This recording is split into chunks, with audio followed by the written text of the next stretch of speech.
you and me sitting down having a conversation. Most people write like they're lecturing, like you're up on stage and you're talking to somebody. I write like it's just you and me sitting down, and we've turned the chairs and we've come in close and you're both leaning forward. It's that urgent whispering. It's that sense. Joe likes that. Another thumbs up on one of the dozen admin and marketing. This is great, Joe. My ego is like exploding there. I followed Joe for my entire career, and it's been a pleasure to be able to hang out with him. That urgent kind of whispering, and we're going to get. I think we have time, and we'll be able to get into. I'm going to put you through some. Exercises. Good. I think I have time to do that. So this idea, most people think that you have to lecture and expound and even argue. How many? This is a trick question. How many people's minds have been changed in the history of the world by argument? You want to take a guess? Upkiss. Nobody's mind gets changed by being argued with. They have to make up their own mind. And a good writer or a good admin, a good salesman knows that. How many people actually absolutely bullied someone into falling in love with them and dating them or marrying them? It doesn't happen. You can go to jail from a, They make a new decision based on new information. They don't change their minds. Yeah. That's actually a good way to put it. However you need to get in your head so that you understand this. Basically, most people go around trying to bully people into buying their product. And a savvy marketer, we used to have a saying. We used to talk about how New Yorkers, anybody here from New York? New Yorkers tend to think that they can't be fooled, that they pretty much have seen it all and they're immune to being pitched or anything. They are the easiest ones to pitch. Because you just come in through a side door and they're all bluster and their all defenses are up and you can sneak it in and they will buy. There's a reason why doctors, for example, are the worst, or not the worst, the most common victims of financial scams. It's because they've been to medical school. They cut people open. They're smart. They should know how to figure out money. Number one victim of a financial scam is a medical doctor. There's another point I was going to make, but you guys aren't worthy. Actually, I just forgot it. All right, how many people understand USB? Probably a good part of it. USB basically goes back to Rosser Reeves in the 1950s. How many people watch Mad Men on AMC? It's pretty cool, isn't it?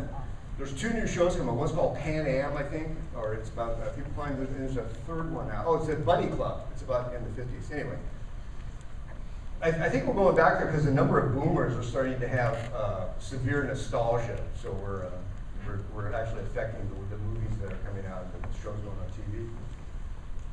USB was started by a man named Rosser Reeves, who you should read, but he basically was talking about cigarette advertising and beer advertising, coming up with a good, unique selling proposition. I got that right, Joe? And what he's talking about is mostly slogans. Less tar, tastes great, things like, what's the classic one? Tastes great, less filling. That would be a good example of a USB. Entrepreneurial marketing, we can't rely on slogans. One of the biggest mistakes you can do is to start to figure out that you're going to copy like Coca-Cola or something for your marketing. And if you have 100 years and $1 billion+ to get your brand name out there, then good on you. Do it. If you don't, then don't be looking at those kind of marketing tactics to use on yourself. Basically, you want to use direct response stuff, and USP is the kind of the basis of this. It's where most of your headlines are going to come from. It's where your basic communication is going to come from. I used to teach copywriting to people, and then I realized there was a lot of resistance to that because people are afraid of the word copyright, so I changed it just to writing. And now I don't even use the word writing. I use sales, create sales messages, and that seems to resonate with people. Because you entrepreneurs are afraid of work. You have all these fears. The underlying basic rule here, of course, and this is number one, I didn't say this, but anybody who is looking at this that has any psychological backing knows that this is all about facing your fears. And as entrepreneurs, all of you have done that to some level. But mostly, if you identify a fear that you have, whether it's public speaking or or trying to sell to somebody. How many people here would like to sell without selling? That's a message that's out there a lot. Grow up. It doesn't happen. That's why the classic salesmanship stuff is so valuable. You don't need to be a used car salesman in a flashy coat and be that guy. You can be the easygoing, regular guy, but you're still going to want to use the basic tactics. Okay. So one of the basic tactics that we use to get it down, and everything becomes easy after you get this USP down. However, I changed it. I've taken liberty, and this is my idea. So instead of USP, instead of unique selling proposition, my way of looking at that is that you want to position yourself in your market, write this down, position yourself in your market uniquely in order to sell. So you're not positioning yourself to be the most liked guy, you're not writing. You're not positioning yourself to be the most looked at blog. You want to sell. The unique part is what trips everybody up. How do you become unique? You don't want to become unique you don't want to be the biggest asshole in your market, because that won't sell. You don't want to be the guy who is so weird that nobody can deal with it. You don't want to be a lot of things, okay? So within this category, what you want to do and what you don't want to do, figure out what the competition isn't doing and how to slip in there. Okay? How many people don't have this down yet that they feel comfortable that they're maximizing this in their business right now? Be serious. Raise your hand if you're not maximizing this. Okay. That's why this next exercise will become pretty valuable. This exercise we're going to do is a combination of two exercises that I actually do, but I'm going to combine them because you're kind of a hip crowd, so I think you can figure this out. The USP is a combination of what I call the barroom conversation and the elevator pitch.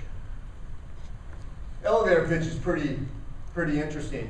How many people can explain what you do to somebody in the time it takes to go from the 8th floor to the ground floor in an elevator? You don't count. Not very many of you. The barroom conversation, this is pretty cool. You guys want to listen to this and then write it down later. You walk up and you go to a bar. Now, it doesn't have to be a bar. It can be Starbucks or something. But you sit down. Somebody else comes in and sits down right next to you.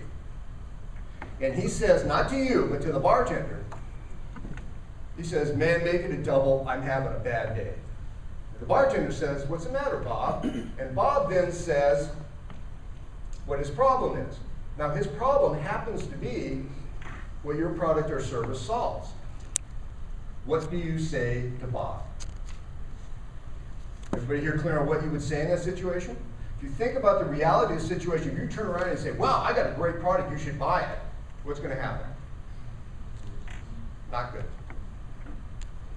You have to think about, the guy may think you're crazy. At the first sign that he thinks you're crazy, you're trying to sell something to him, or you're interfering in his day, he's going to leave, or he's going to call the cops, or he's going to shut down. So you have to think about this. It's not different when you're marketing to someone than that face-to-face situation. That's why I like to think about that. You want to get down to the point where he's leaning in and you're leaning forward and you're sharing an urgent whispered conversation. That make sense? I'm going to help you guys get to this. I have to check my notes because Flashman, I think we'll do prizes too.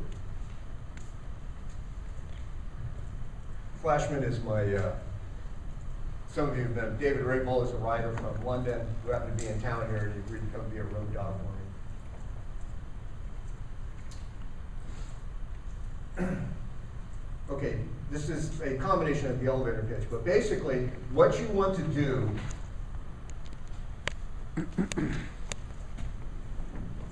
is answer this question, which will help you to describe very quickly to someone, either in that ballroom conversation or in an elevator pitch.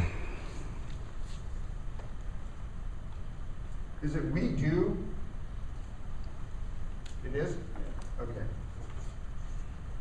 We do X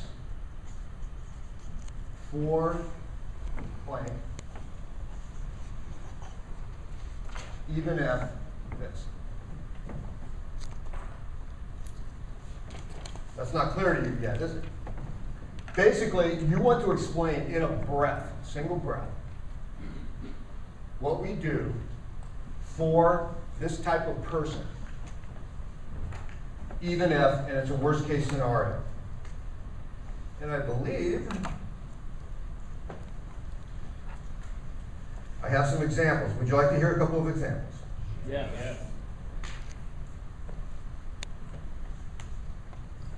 To break it down into copywriter speak, is we do this benefit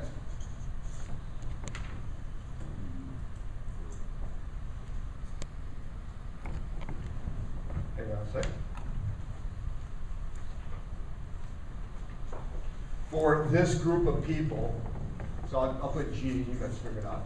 And then this is called the worst case scenario, okay? Let me give you just a couple of examples. For example, I help business owners and entrepreneurs create their first killer conversations that bring in the big bucks, even if they flunked English or are scared to death of writing. Okay? Here's one for golfers. We help golfers with huge handicaps to immediately start hitting long, straight, gorgeous tee shots and score so low they win all the money from their buddies, even if you've been slicing, hooking, sculling, hacking, and putting like a baboon your entire life. Want another one? You guys are a lazy crowd. Here's one for a tax accounting business for certain size businesses. One of the most boring subjects on the planet. We help understaffed biz owners grossing $1 to $10 million a year, very specific, to pay the least amount of taxes legally owed each year without adding an extra minute of work to your day, even if your bookkeeping is a total disaster right now. Are you starting to catch on? How about one for overweight people? You guys want to hear that? Yeah. We help overweight people to lose 20 to 40 pounds of body fat within 1 month. I'm making this up. Without ever feeling hungry or deprived or sweaty from exercise. Works faster than any diet you've ever tried. So it works even if you failed at every diet, okay? Okay, real quick, we're going to take 5 minutes and you're going to write down your elevator pitch.